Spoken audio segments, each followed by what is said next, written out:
Good day, Paul Sterling here again, magicrelationship.net. There was a great ad on TV. Normally I don't really like ads that much, and it was for a telephone company, and they'd say, "Can you hear me now? Can you hear me now?" And that is the plight of communication. Can you hear me now? And when people don't feel heard, they become angry, upset, hurt, disappointed, heartbroken. It creates much conflict and misunderstanding. And so what I want to do is get into the idea of communication. What is it? What's it made of? And how do you do that? How do you actually hear somebody in a different way? So let's take a look at communication. Now, it's made up of two main parts here. And what I want to do is change a paradigm in there. One of the parts is obviously talking. Now, in talking, there used to be an expression that says, it's not what you say, it's how you say it. That's not true. It is what you say and how you say it. And that makes up part of this. So I'm going to teach you how to talk in a way that your lover wants to listen, really wants to listen. That's a new kind of action. And we have this map I use pretty much in all of my videos, because everybody wants a different result. And if you want your lover to listen, you may have to change the action you take, learn some new skills, learn how to talk in a different way so that they want to listen. And as you do that and they start to listen, it changes your belief around communication. And a lot of what I'm going to teach is going to go against what you've probably learned before. It's counterintuitive. In fact, if it was intuitive and simple and easy and obvious, you would have figured it out by now.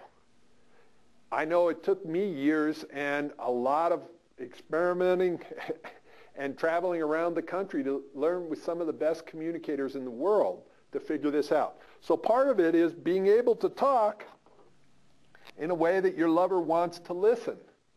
Now, the other side of it is be able to listen in a way that your lover wants to communicate. And if you think about it, on this side I said it is what you say and it is how you say it. On this side, it is what you hear and it is how you hear it. And I'm going to go through a 4-step method and a process of translation. The process of translation takes almost all communication and breaks it into these two main things, especially if communication is emotional. It's either an act of love or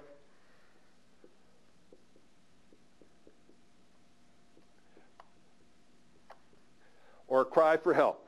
So almost all emotional communication is an act of love or a cry for help. And let me give you a simple example, like with your kids. If a little kid, a 5-year-old kid says, "Mommy" or "Daddy, I hate you," you don't take that, well, most people don't take that personally.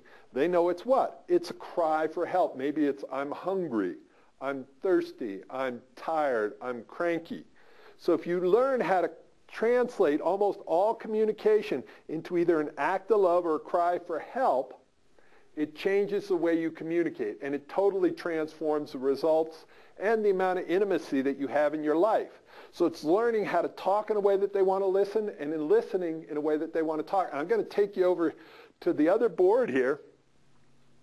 And this is the model. Now, it actually is looking a little complicated here, but it's not. What I have on this side is the 4 steps to intimacy. And it's a 4-step method. Then over here, when I talk about translation, the first translation I had over there was either all communications, either an act of love or cry for help. Over here, we're making some finer distinctions. And we're breaking it down into feelings and needs. If somebody is feeling thirsty, what do they need? They need something to drink. If they're feeling hungry, what do they need? Food. If they're feeling sad, what do they need? So maybe they're needing some connection, maybe some support. If they're feeling scared, they need safety. So it's learning how to translate communication.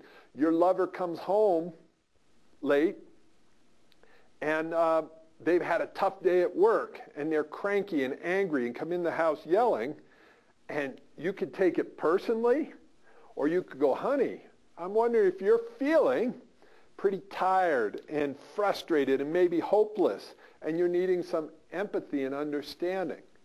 The outcome for your evening is going to be very different. So I just brushed over this. I want you to see the model. We're going to take some real time in going through this and learning how to do it, and learning the difference, like on this one here, the communication choice. You're at a choice point. You're going to learn, do you want to build a connection with your lover or build a case against them? I talked earlier about powerful vulnerability. That's on a different video, but that's about building a connection with them, being vulnerable, being open. Building a case against them, it's all power over. This is not, on this side, you're not going to create intimacy and safety in the relationship. That's going to take being over here. But the problem is, this is learning a new way of communicating, and this is going to be outside of most people's comfort zone. So what we'll do is the next video, we're going to dive in and sort of take you step by step through this so you can start learning how to translate and speak the language of love. Because if you're a plumber, there's a certain language plumbers use. If you're an attorney, there's certain language attorneys use. Bankers, Wall Street brokers, they all have their own language that they use. Now, it's English, but it's a different way of speaking, and it's got different acronyms, and it's got different slang. Well, lovers actually have a different language, and that is the language of feelings and needs. And you start speaking this language, you're going to create a level of intimacy and understanding with your lover that you never thought was possible. So thank you for watching this video. Thank you for sticking with it. Once again, Paul Sterling, magicrelationship.net. You definitely want to check out the next videos. Have a great day.